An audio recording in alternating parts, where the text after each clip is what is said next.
الراجل ده بيحب يفرح الناس، بيحب يشوف الناس فرحانه ومبسوطه. انا النهارده عند عم صبري.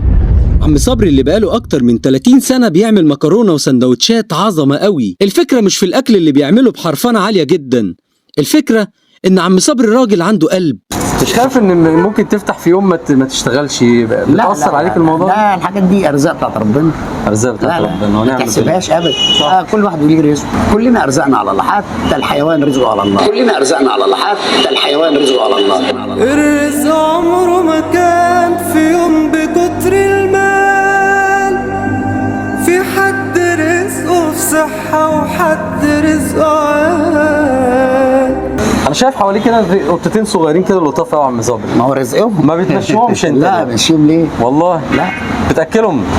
هو ربنا مسخرني ليهم اللي انا اكلهم. ربنا يطعمك يا عم صبري. الله يبارك لك يا احمد. انا نفسي الناس كلها تيجي تجرب الاكل هنا عند عم صبري.